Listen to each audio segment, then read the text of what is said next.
This is a program that was mooted in 2011 after the drought that started in 2010 that ravaged the northern parts of the country, and the pastoralists in particular incurred a lot of losses of livestock and a loss in their livelihood sources.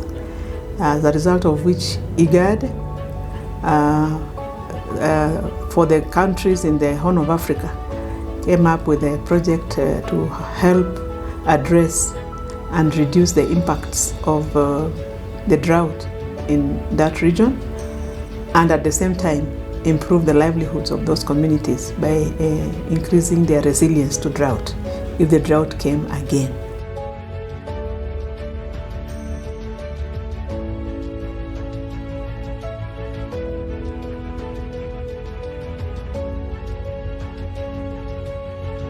The program has four major outcomes, one of which is to increase water availability and accessibility in the ASALs.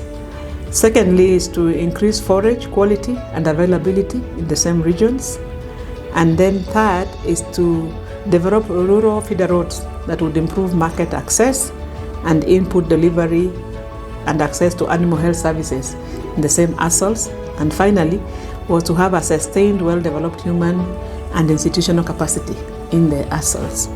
In achieving these outcomes, the project has three components. One, the first component is about natural resource management, which encompasses water supply development and management, having different sources of water depending on what is available, water pumps, boreholes, shallow wells, subsurface dams, and earth dams. A second one was irrigation infrastructure development, where we can be able to develop a system that supplies water to enhance and improve crop production, whether there's rain or not in those areas. The second component was on livestock infrastructure development, which encompassed the construction of livestock sale yards and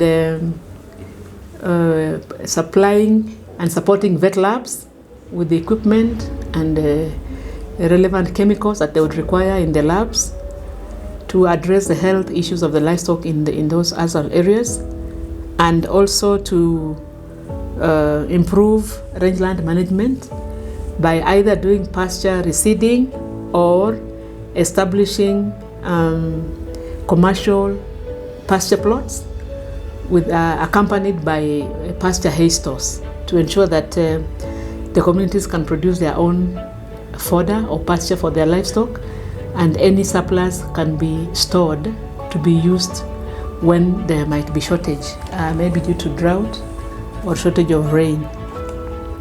And the third component was, of course, was to improve the livestock health by supporting the veterinary labs with equipment and also giving capacity to the veterinary officers in the specific 6 counties.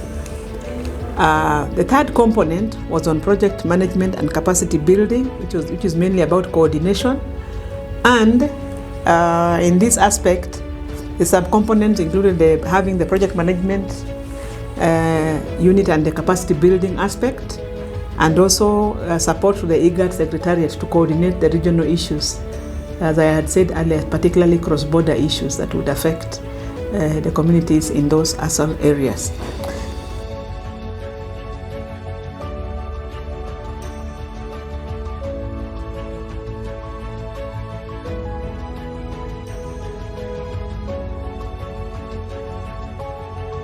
The DRSLP Gender Mainstreaming Manual and Guide is an idea which came into being based on the area of coverage that the project has been operating in. This one is anchored on the gender and anthropological study that was carried out, and we realized that depending on the areas one is operating in, the interpretation of gender is quite varied.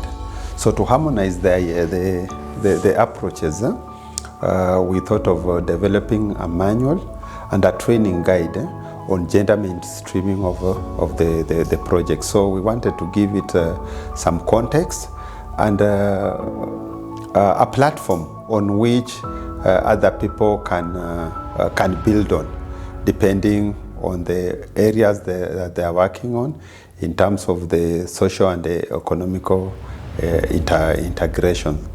We realized that some of the counties, based on their cultural setups,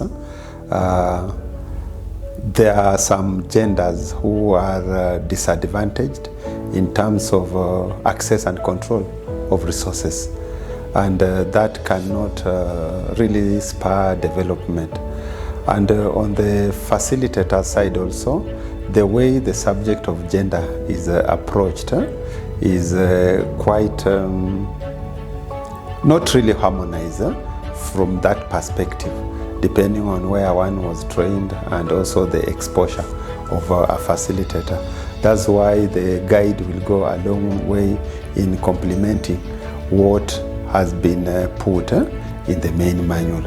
The roles of men and women were always discussed and understood, and they were then implemented according to certain community and cultural norms. So it's nothing new, except that it was never coded properly, which is what we are doing. So when we talk about gender mainstreaming, it's not a foreign concept, it's not a concept that should antagonize any community. It's basically a concept that should help achieve more for development initiatives. To do these activities, it was found necessary to mainstream gender in all the activities at all levels, both at the project coordination unit national level, and at the county project implementation level, where we have the county project implementation teams who are the direct implementers of the activities of the project. At the PCU level, we had a gender specialist identified and deployed to coordinate that activity. Now it meant that we needed to relook at the project documents, relook at the work done by the engineers or the livestock specialists or the horticulture specialists, and ensure that we have encompassed and addressed the needs of both men and women who are living in those ASAL areas. These are areas that are known to be extremely patriarchal, with the men taking control over most decisions. They also have a bigger access and control over most of the resources that would help improve livelihoods, including controlling the livestock, which are the main source of livelihood in those areas. Women would be allowed to handle maybe small stock, a few goats, and maybe poultry, because in those communities, again, poultry is considered not a household asset as such.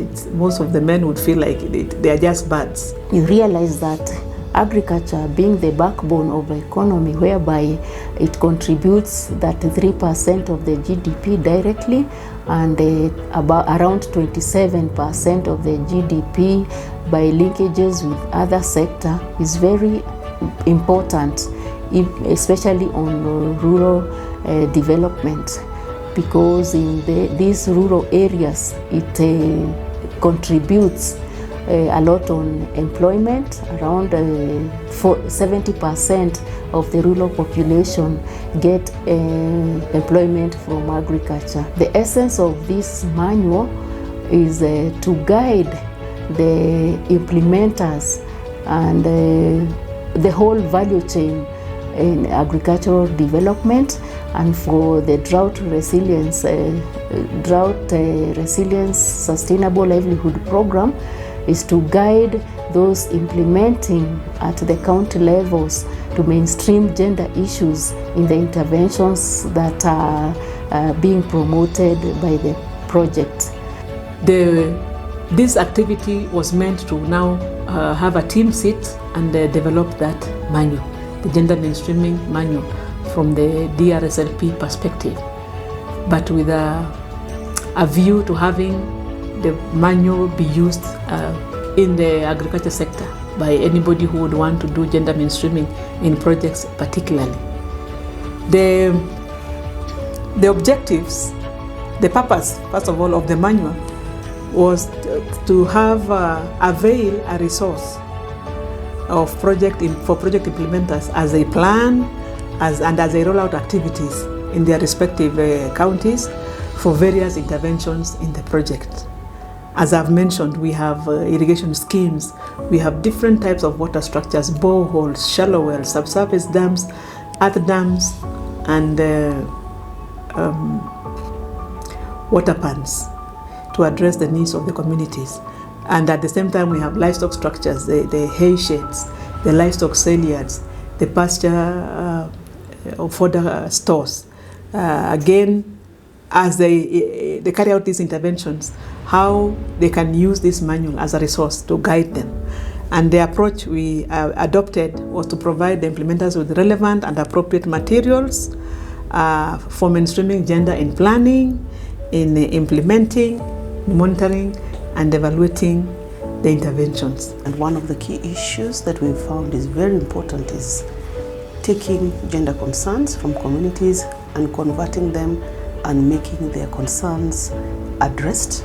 And once they're addressed, then the implementation works very well. And for development, usually we're looking for good outcomes for communities as a whole, which includes the men, the women, the youth men, male youth and female youth. Monitoring and evaluation has been generally taken, but in this aspect, we are looking at monitoring, evaluation and reporting, which is responsive to gender. And that is why in this manual, therefore, as you are looking at monitoring and evaluation, you look at it with the respect from the gender perspective, so that everything that we are reporting is really engendered. And this will go a long way in furthering the officers that are implementing the program when they are reporting or making reports and doing monitoring, and particularly evaluating the key outputs that were geared towards achieving the gender objectives. They will use this manual to assist them in arriving at that key objective. We carried out a gender and anthropological studies in all the 6 counties of Baringo, West Pokot, Turkana, Samburu, Isiolo and Marsabit, just to give us an understanding of how these communities live, their cultural beliefs, their religious beliefs, and how they are able to carry out their activities in their communities. And our objective was that as we work with them, we should not disrupt how they operate, but improve on how everybody can participate in the project activities and also benefit from the same. So the reports from each county came up with different recommendations, which we were addressing as we were mainstreaming gender in the project activities.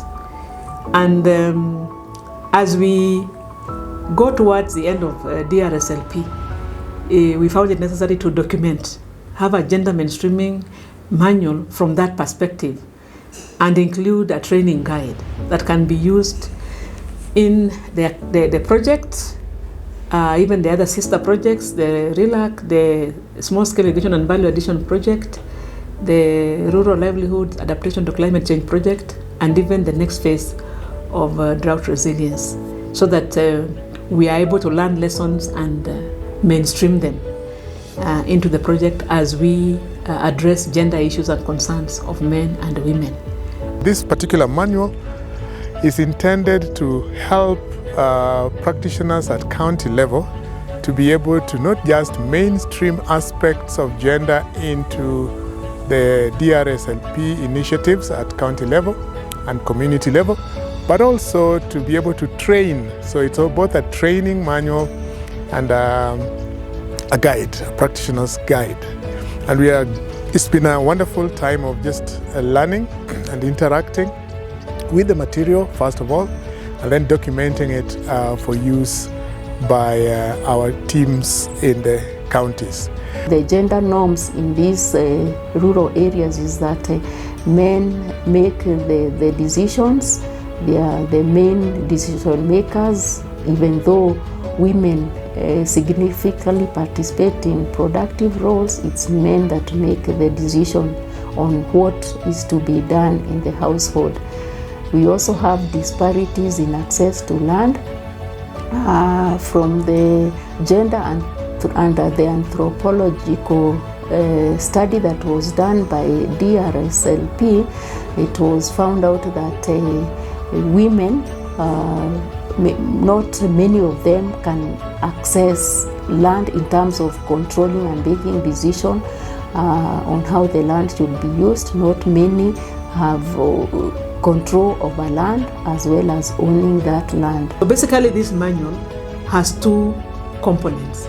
The first part is the subject of gender mainstreaming, and with a lot of experiences drawn from the DRSLP and from the gender and anthropological studies that were carried out. Then the second component of the manual encompasses providing training guide with the 5 modules, which include the people understanding what is gender itself, what is gender mainstreaming, how do you do leadership, gender in governance and leadership, issues of how to come up with a gender action plan, and issues of how to do monitoring and evaluation by having gender responsive indicators that can be used to monitor. That means for you to have gender responsive indicators in the planning, then you must have had very gender responsive targeting, gender responsive implementation that entails involving both men and women in the activities, right from the design, planning, and implementing.